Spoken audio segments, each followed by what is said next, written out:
Joueurs et joueuses, bonjour, petite vidéo à la cool aujourd'hui sur un thème dont je voulais vous parler depuis un bail. Et ça va être la première d'une série de vidéos, puisqu'aujourd'hui je vais vous parler de mes héros de RPG japonais préférés, et ensuite je ferai mes héroïnes préférées. Et pourquoi donc? Et pourquoi quoi? Pourquoi les héros avant les héroïnes? C'est pas très galant tout ça. Tu serais pas en train d'essayer de me jeter un peu sous le bus, toi? Alors, parce que je trouve qu'il y a des choses plus intéressantes à dire au sujet des héroïnes et on va y aller crescendo. Ouais. Bref, ensuite je pourrais faire mes antagonistes préférés et s'il vous reste encore un peu de place, on se fera en dessert les personnages mignons préférés, ce qui d'ailleurs fera office de vidéo sur les mascottes numéro 2. Et je me dis que les pires protagonistes ça pourrait aussi être une idée. Chose amusante, je voulais partir sur une liste de 10 héros, dans le sens où il s'agit du personnage que l'on dirige et qui est au cœur de l'intrigue. Par contre, je ne voulais pas de personnages muets, puisque leur intérêt n'est pas dans leur écriture, mais plutôt dans la manière dont on se projette en eux.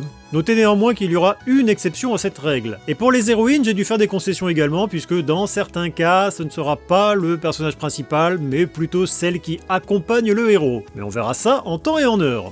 Ah, et certains d'entre vous vont sans doute me dire « Ah, t'as oublié de parler de machin, de trucs ou de bidule ?»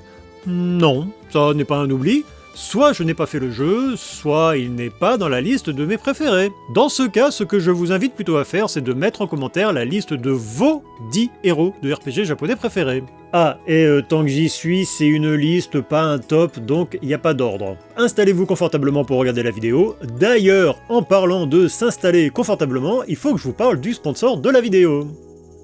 Je l'aimais bien ma vieille chaise, mais elle était vieille, elle tombait en lambeaux et au niveau du confort, ça n'était plus comme avant. Bonjour le mal de dos. Donc quand Flexispot m'a contacté pour me proposer un partenariat pour cette vidéo en m'invitant à essayer leur chaise C7, une chaise de bureau ergonomique réglable avec soutien lombaire, j'ai sauté sur l'occasion. Flexispot, ce sont les fameux bureaux assis debout qui permettent de travailler dans une position haute ou basse et leurs fauteuils relax ont l'air pas mal du tout. Oh, je veux ça moi. Bah écoute, bosse bien puis on verra pour la prochaine fois. Mais en attendant, je suis là pour vous présenter la chaise C7. Un gros bébé réalisé avec des matériaux solides et qui se monte assez rapidement, pas plus de 20 ou 30 minutes. Sauf si vous êtes comme moi et que vous vous plantez de vis et perdez du temps pour rien. Niveau confort, c'est le jour et la nuit avec mon ancien fauteuil. Vous avez le choix entre un revêtement en mousse ou en maille. J'ai opté pour ce dernier qui permettra de mieux respirer en été. La position allongée est extrêmement reposante. Bon par contre t'es gentil, t'as du boulot alors tu bouges un peu. Ah, c'est bon, c'est bon. Vous pouvez changer la position de l'appui-tête, l'assise est inclinable ce qui soulage les jambes, vous pouvez modifier la hauteur et l'avancement des accoudoirs, et le soutien lombaire est très appréciable sur les longues séances collées devant l'écran. Si vous voulez plus d'informations, je vous renvoie vers les liens présents en description, vous avez jusqu'à 35% de réduction sur le site, jusqu'à 24% de réduction sur la chaise C7, et vous avez également 6% de réduction du 14 au 24 février avec le code FEB6, valable sur tout le site. Vous pouvez commander sans crainte, vous avez 60 jours pour changer d'avis, et il y a une garantie de 5 ans avec remplacement direct des pièces endommagées. Merci à Flexispot pour le sponsor, on est parti et je vous dis tout après le... Tu me laisseras l'essayer? Non mais je voudrais bien, mais tu comprends bien, c'est pour le boulot, ça va pas être possible. Ouais, bah on verra ça. Bref, on est parti et je vous dis tout après le générique.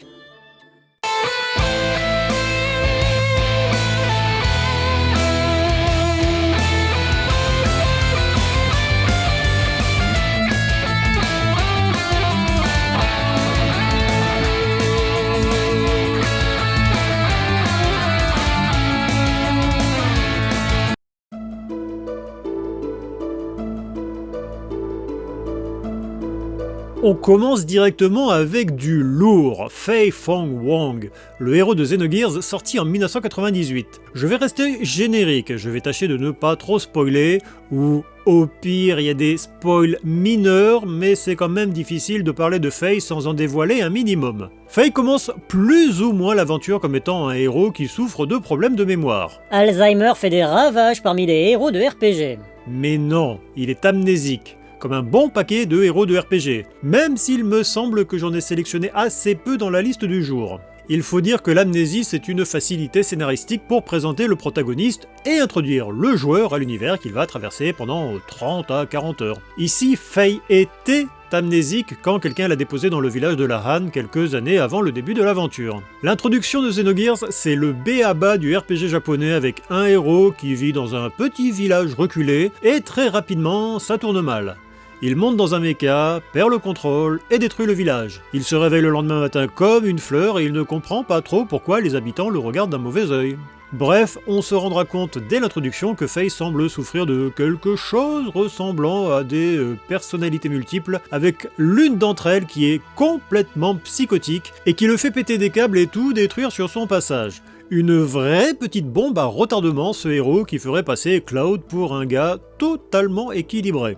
D'ailleurs, puisqu'on en parle, Faye a des problèmes de personnalité multiples, Cloud a plus ou moins les mêmes problèmes, et quand on sait que le scénario de Xenogears avait été un temps proposé comme scénario pour le 7ème épisode de la série Final Fantasy, on se demande si Kazu Shigenojima n'aurait pas jeté un œil trop près sur la copie originale. Mais comme on n'a pas de preuves, on n'accuse personne. Si le scénario de Xenogears, dans son ensemble, emprunte beaucoup à la philosophie et à la théologie, Faye est sombre et profond, ce qui ferait un parfait cas d'école pour tout étudiant en psychologie. Et c'est certainement pour ça que le personnage est marquant, parce que le Faye de la vie de tous les jours est un héros adorable, fort, serviable, mais qui cache une part sombre qui peut se manifester au pire moment. Et ça, il le sait, peut-être inconsciemment, et il dégage une mélancolie contenue. Il propose au monde la meilleure version de lui-même, tout en sachant très bien qu'au plus profond de son âme, une autre facette se cache, et elle ne demande qu'à sortir et tout détruire sur son passage.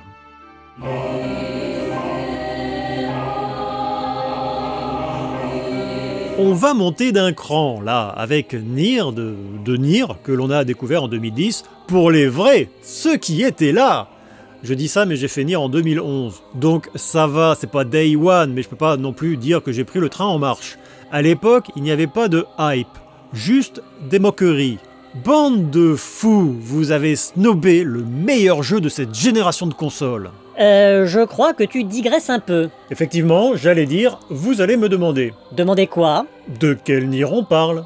Eh oui, de quel Nier on parle? Très bonne question, Papa Nier ou Frère Nier? Certes, depuis la sortie du remake, ça se sait, mais pendant très longtemps, en Occident, on n'a connu que Papa Nier, le héros de la version Xbox 360. Au Japon, sur PlayStation 3, on jouait le rôle de Frère Nier.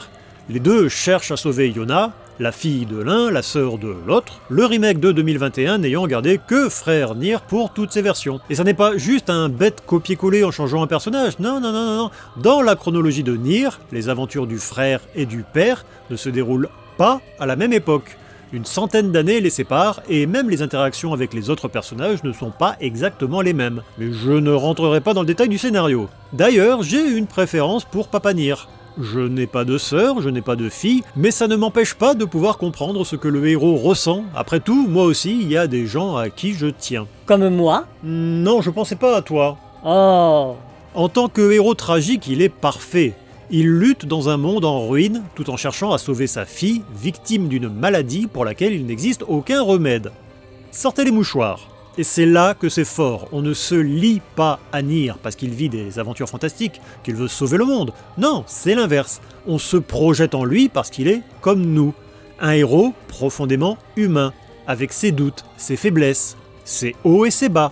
Il cherche à survivre par tous les moyens, et si ces moyens consistent à lui faire aller tuer des bêtes hors de la ville, ou emmener un colis dans la ville voisine, il le fera parce qu'il doit survivre. En gros, c'est une façon de dire que le scénario arrive à justifier la présence de quêtes annexes dans sa diégèse. Oui, et en plus, ça fonctionne bien. Bref, il a ses moments de gloire, ses errements, et surtout ses biais qui font qu'il ne se rend pas forcément compte des conséquences de ses actes. Je ne suis pas très fan de doublage américain pour les jeux japonais, mais Nier est un des rares où je fais une exception. Et le doublage de Jamison Price est incroyable, et il se renvoie la balle avec Liam O'Brien qui prête sa voix à Grimoire Weiss de manière exceptionnelle. How can a fighter so skilled be cursed with such a thick head? A true warrior would fight. They would give all in the service of their friends. Friends? Yes. You and I are friends now. See here, that was hardly the point. Then what is the point? Kaine, come fight with us. Fool, you can't just invite her along. There are many issues that must be carefully weighed and considered. For example, how will she possibly affect our overall ability Cram it, book. Book? How dare you! I am Grimoire Vice, wielder of arcanes. Vice, then.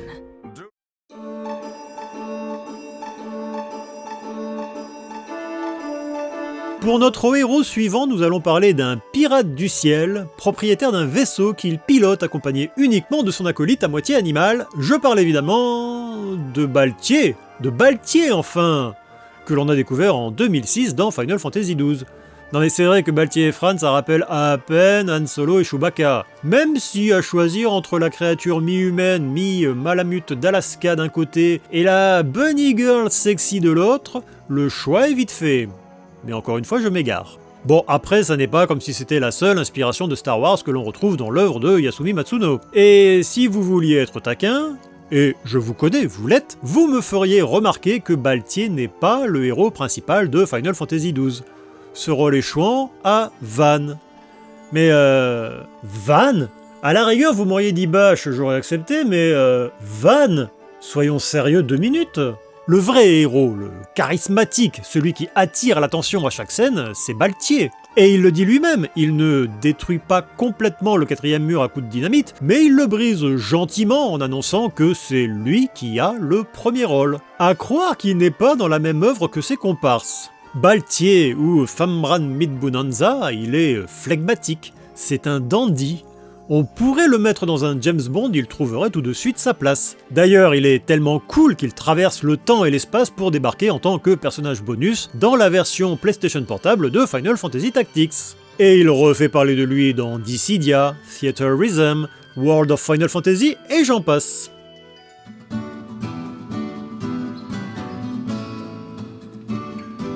Je vais vous parler de Feng, le héros de la série Fairy Fencer F, que l'on a découvert en 2013. Lui, je l'adore, mais je suis certain qu'on ne va pas le croiser dans beaucoup de listes traitant des héros de RPG. Avec Feng, théoriquement, on est plus proche du anti-héros.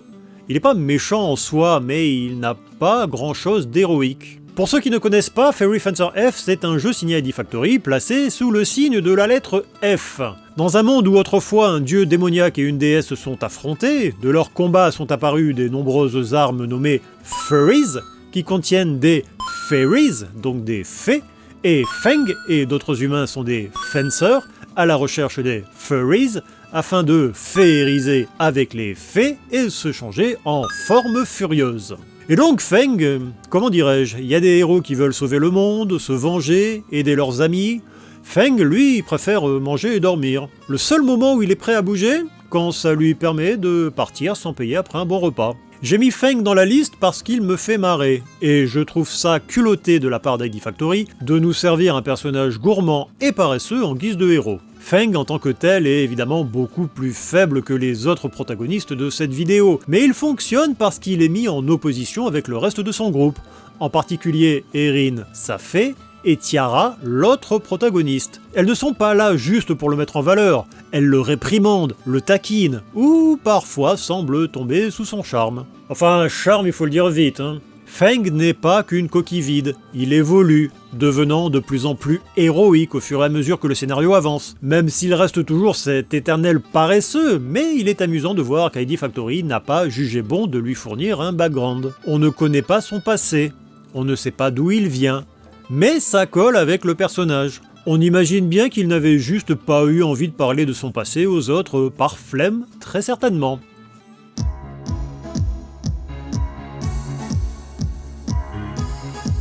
Bon, il faut que je vous parle d'un peu des Trays. Tu m'étonnes, ça faisait longtemps. Je vous avoue que j'ai beaucoup hésité entre Lloyd Bannings de la duologie Crossbell et Van Arkwright de l'arc de Calvard. Mais en toute honnêteté, mon personnage préféré dans un arc des Trays, on en parlera dans la prochaine vidéo parce que la meilleure, c'est Estelle. Par contre, il y en a un avec lequel j'ai pas hésité une seule seconde, c'est évidemment Rin. Il n'est pas un mauvais héros, mais c'est une sacrée tête à claque par moment, quand il s'enferme dans son personnage de héros d'harem animé, qui ne sait pas qui choisir parmi toutes les filles qui se jettent à ses pieds. Lloyd n'a pas ce problème, il incarne l'archétype du héros positif. Est-ce que les meilleurs héros sont positifs, ou au contraire doivent être torturés pour être marquants? Chacun se fera son avis. En tout cas, un héros dont on suit les aventures avec plaisir, que l'on a envie de rejoindre et d'aider, c'est appréciable. On découvre très rapidement qu'il avait un frère, Guy. Celui-ci étant sa seule famille, leurs parents étant décédés quelques années plus tôt dans un accident d'avion. Guy était policier, il était amoureux de Cécile, une jolie infirmière, mais alors qu'il était à peine âgé de 24 ans, il trouva la mort alors qu'il était en mission. Alors que ça aurait pu dissuader Lloyd de suivre une carrière dans la police, au contraire, cela renforça son envie de suivre les traces de son frère. Après avoir terminé ses études, il se retrouve engagé dans la toute nouvelle section spéciale de support de la police, chargée de rabibocher la population et les forces de l'ordre dans une ville corrompue par la pègre et les gangs en tout genre. Et dans un univers qui sent autant les trafics et la magouille, ça fait forcément plaisir d'avoir cette pile d'énergie qu'est Lloyd, surtout qu'il est soutenu par un casting qui a, lui aussi, son lot de problèmes, mais ils vont tous réussir à faire, contre mauvaise fortune, bon cœur. On pourra le rapprocher de Nier, dans des registres différents, évidemment, mais Lloyd plaît parce qu'il est humain. Il n'est pas fort et il n'a pas des capacités spéciales, par contre il ne saura pas rester inactif s'il voit une injustice se dérouler en face de lui. Non, il se sentira obligé d'agir, parce que la justice est une seconde nature pour lui.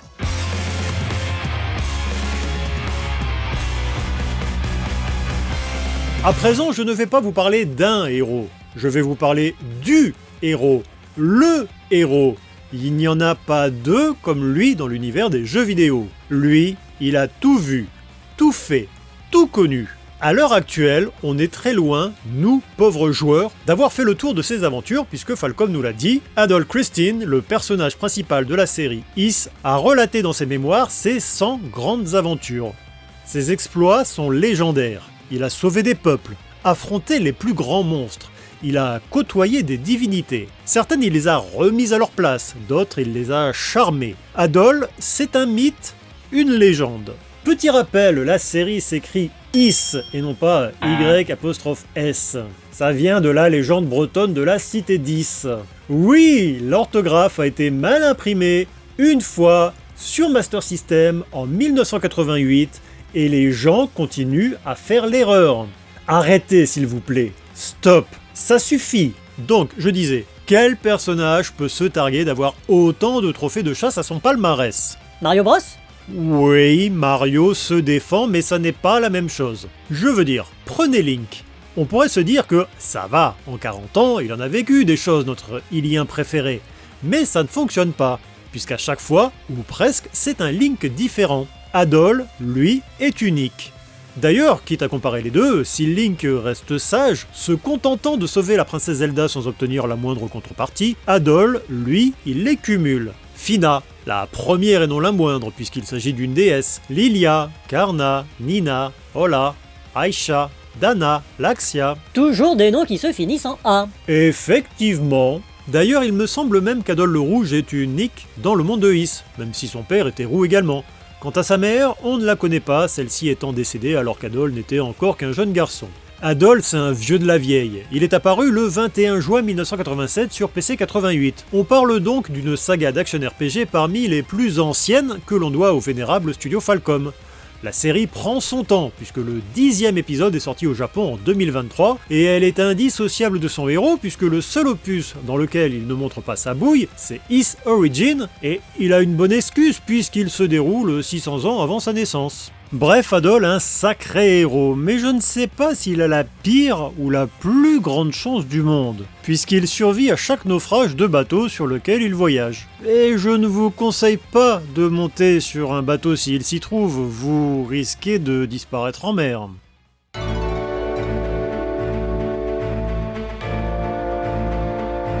Pour le personnage dont je vais vous parler à présent, il y a une certaine ironie puisque je vais vous parler de Ramza Beoulf, un héros dont les exploits ont été oubliés par l'histoire d'Ivalice. Ironique disais-je, puisque Final Fantasy Tactics aurait pu lui-même sombrer dans l'oubli si Square Enix n'avait pas proposé un remaster du jeu original l'an dernier. Ramza Beoulf commence son aventure comme un jeune cadet.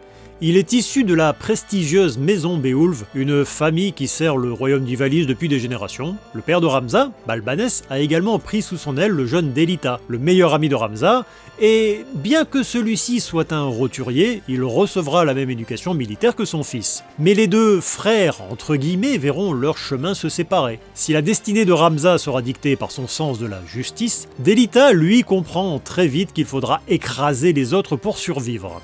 Ce qui est, quand on y réfléchit, exactement le même pitch de base que JoJo's Bizarre Adventure. Ramza est assez proche de Lloyd dans son caractère. Il est le seul de sa lignée à écouter sa conscience, là où son entourage vit de magouilles et autres manipulations du peuple. J'ai été frappé par la justesse et la modernité des propos, 30 ans après sa sortie originale. Final Fantasy Tactics dépeint un monde brisé, où les élites sont complètement déconnectées du peuple, n'ayant que faire de leurs problèmes et préférant rester entre elles, tout en se marchant les unes sur les autres. Et le scénario est assez audacieux pour se permettre de rajouter une critique de la religion par-dessus cela. Et au milieu de cette tourmente, on a notre Ramza qui n'écoute que ses idéaux et qui lutte dans un monde malade, tout en sachant que ses actions lui vaudront d'être mis au banc de la société. Il a sauvé le royaume, mais personne ne le saura jamais. Pas de chanson, pas de légende, pas une seule ligne dans les livres d'histoire. Un héros qui aurait pu inspirer, mais qui ne le fera jamais puisqu'on l'a effacé. Et même pas tu parles du petit boule de Ramza. C'est vrai, mais tu es là pour réparer cet oubli.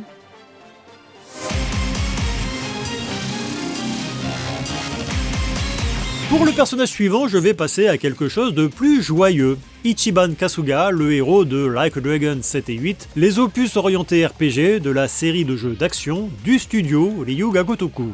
Ichiban, c'est un gamin qui a grandi dans la pauvreté, dans le quartier de Kamurocho. Il a été élevé dans un sopland, autrement dit un bain public dans lequel on se fait masser par des jolies jeunes filles, et où les massages ont un peu tendance à dévier, si vous voyez ce que je veux dire. Pas vraiment. Tu veux que je te fasse un dessin ? Oui. Ouais, c'est ça, compte là-dessus.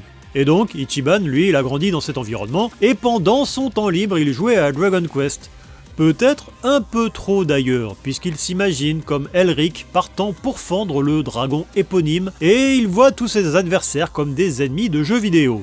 Ce qui, en vrai, est la meilleure justification possible pour rationaliser ce choix de gameplay. Comme il n'est pas très scolaire, il va rejoindre rapidement les Yakuza, et plus précisément la famille Arakawa, après que son patriarche, Masato, lui a sauvé la vie. Quelque temps plus tard, on lui demandera d'endosser la responsabilité d'un crime commis par l'un de ses supérieurs, et il passera 18 ans en prison. À sa sortie, il retrouve son patriarche, qui lui colle une balle en pleine poitrine, et par on ne sait quel miracle, Ichiban survit et se réveille au milieu d'un camp de SDF. Attends. Quoi ? Tu n'avais pas dit que c'était censé être joyeux? Oui, bon, ok, on part de très bas, mais Ichiban est également un de ces personnages incroyablement positifs. Le genre de gars qui arrive à toujours voir le bon côté des choses. Voir le bon côté de se faire tirer dessus? Bah, écoute, il est pas mort, hein, faut positiver. Si on veut. Ichiban, lui aussi, c'est un héros profondément humain. Il a des doutes, il se plante et il apprend, mais il voit toujours le bon côté des choses et sait remonter le moral de ses amis. Là où certains héros brillent, lui, il rayonne. Ce n'est pas un héros lumineux, c'est un héros solaire. Et chose amusante, c'est qu'avec Kiryu Kazuma, le héros historique de la série, les deux se répondent. Kiryu a ses petits moments où il laisse parler son humanité et nous fait sourire, mais généralement il est noble, distant. Il peut donner l'impression d'être froid, mais il a un fort sentiment de justice, et il garde toujours son calme, le Yakuza à l'ancienne. Il est du mauvais côté de la loi, mais il suit à la lettre le code d'honneur. Ichiban, lui, c'est l'inverse, même s'il partage également ce sens de la justice. Il est sanguin, il s'énerve, il fonce dans le tas, il se marre, il pleure fort. On peut pas vraiment dire qu'il soit discret, mais il est adorable. On aurait presque envie d'être ami avec lui, si ça n'était pas un Yakuza. Et ce jeu de miroir entre les deux se retrouve d'ailleurs dans les costumes. Kiryu a un costume gris avec une chemise rouge, tandis qu'Ichiban a un costume rouge avec une chemise grise. Le choix ne peut pas avoir été fait au hasard.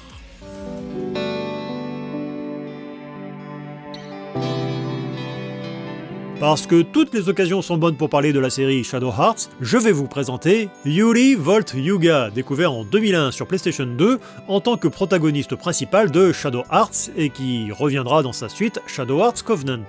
Yuri est métisse, né d'un père japonais et d'une mère russe. Son aventure va lui faire traverser une bonne partie de l'Eurasie à l'époque de la Première Guerre mondiale. On est dans une version un poil romancée de notre monde.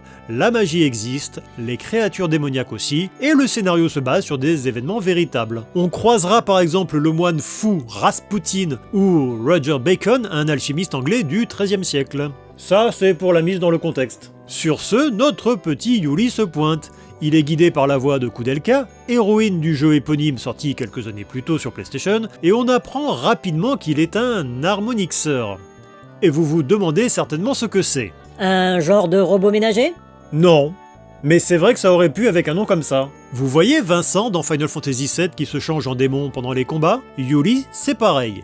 Il peut prendre la forme d'un démon. C'est une capacité qui se manifeste très tôt dans sa vie. Une nuit, alors que son père est en mission, il est seul avec sa mère et ils se font attaquer par une bande de monstres. Les pouvoirs du jeune Yuri se déclenchent pour la première fois, mais il ne parvient pas à la sauver. Il y a un côté délicieusement excessif chez Yuri, et dans la série dans son ensemble, ce qui me plaît bien. On prend notre monde, on y ajoute une grosse couche d'occultisme avec un héros qui peut se changer en monstre et qui est rejoint par un casting particulièrement improbable. Si le héros a connu un passé particulièrement sombre, il a déjà fait bien du chemin quand commence son aventure. Mais le côté introspectif est loin d'être terminé. Mais il est heureusement bien entouré. Entre Alice, qui lui sert de love interest dans le premier épisode, et la classieuse Karine du second volet, notre cher Yuri n'est pas à plaindre. Yuri est un anti-héros, mais un anti-héros tragique.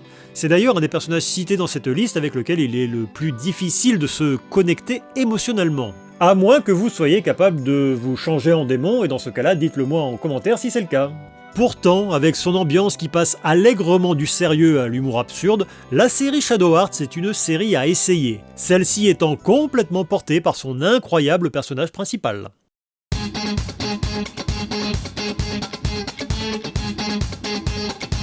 Je vous ai dit en début de vidéo que j'allais éviter de parler de personnages muets, à une exception près. Il est temps de parler de Ren Amamiya, le héros de Persona 5, et d'une tripotée de spin-off, plus connu sous le nom Joker que l'on a découvert en 2017. Il y a deux types de héros muets, il y a le bon et le mauvais. Non, je vais pas vous refaire la blague des inconnus, mais avouez qu'on les connaît, ces héros muets fades, sans saveur, censés être des pages blanches pour qu'on s'y projette, sauf qu'on n'y arrive pas. C'est ce genre de héros muet où on va lui poser des questions dont les réponses se limitent à oui ou non. Le pire, c'est quand tu réponds non et que le scénario attend un oui. Donc il te repose la question en boucle jusqu'à ce que tu cèdes. À ce moment-là, autant ne pas me poser de questions. De l'autre côté, on a le bon héros muet. Celui-ci te permet de te glisser dans sa peau. Ce héros-là, tu vas pouvoir le jouer roleplay. Bon, soyons honnêtes, le côté roleplay dans les RPG japonais reste souvent assez limité, et si on veut vraiment faire corps avec son avatar, mieux vaut se pencher du côté des CRPG qui, eux, permettent d'avoir une expérience beaucoup plus personnalisée. Mais qu'importe, Joker fonctionne. C'est la grande force de la série Persona depuis son 3e épisode. En s'inspirant des fondamentaux du jeu de drague à la japonaise, on se retrouve avec une expérience que l'on peut modeler à notre guise. On veut passer du temps avec nos potes? On passe nos après-midi avec nos confidents. On veut draguer toutes les filles de notre équipe? C'est possible. On veut être studieux? On va à la bibliothèque. On veut être fort? On va faire de l'expérience dans les donjons. Et ça, c'est pour le déroulement de l'aventure, mais ça se retrouve aussi dans les émotions que l'on va insuffler à notre personnage à travers les choix que le scénario nous laisse prendre. Certes, la plupart du temps, les choix de dialogue n'ont que très peu d'influence sur l'avancement du scénario. Ça en a déjà beaucoup plus quand on passe du temps avec les confidents, puisque ça permet de gérer plus ou moins efficacement les relations avec chacun. Par contre, dans le scénario général, ça définit l'attitude du héros. On va généralement avoir le choix entre des remarques sérieuses, sarcastiques ou blasées. En vérité, vous pouvez vous contenter de prendre le premier choix à chaque question, ça n'aura que très peu de conséquences sur l'histoire. Mais vous pouvez très bien donner les réponses que vous donneriez, ou vous pouvez vanner à tout va, c'est votre choix. Et de toute façon, quoi que vous disiez, quoi que vous fassiez, on sent que là-dessous, ça boue. Ren Amamiya est une bombe à retardement. En surface, il ne laisse rien transparaître. à part une petite remarque assassine une fois de temps en temps. Et sa gestuelle, sans équivoque, les mains dans les poches. Il ne dit rien, mais il n'en pense pas moins. Il est prêt à exploser. Il a la haine contre cette société corrompue, remplie d'adultes lâches et abusifs, dans laquelle il tente de nager à contre-courant. Ren ne veut qu'une chose, c'est utiliser ses pouvoirs pour redresser le monde dans lequel il vit et qu'il étouffe. C'est un rebelle, mais pas un rebelle bruyant comme son ami Ryuji qui, lui, ne sait pas trop faire dans la finesse. Ren, il est calme, silencieux, il observe. Et quand la coupe est pleine, ça déborde, et il devient le flamboyant Joker. Accompagné de son équipe, les voleurs fantômes, il débarque pour remettre les pendules à l'heure. Joker est peut-être un héros muet, mais son message sera entendu. Voilà ma liste de mes 10 héros de RPG japonais préférés. J'espère qu'elle vous aura plu et qu'elle vous aura donné envie de vous essayer à certains titres que vous n'aviez pas encore fait. Et si vous n'êtes pas d'accord avec mon choix, n'hésitez pas à dire en commentaire quels sont les 10 héros que vous préférez. Je vous dis à la prochaine, et d'ici là, jouez bien. Attends, mais pourquoi tu fais la conclusion debout? Pourquoi tu n'es pas sur ta chaise ergonomique FlexiSpot? Parce que pendant que j'avais le dos tourné, madame en a profité, elle me l'a piqué. Ah ouais, c'est vrai qu'elle est confortable.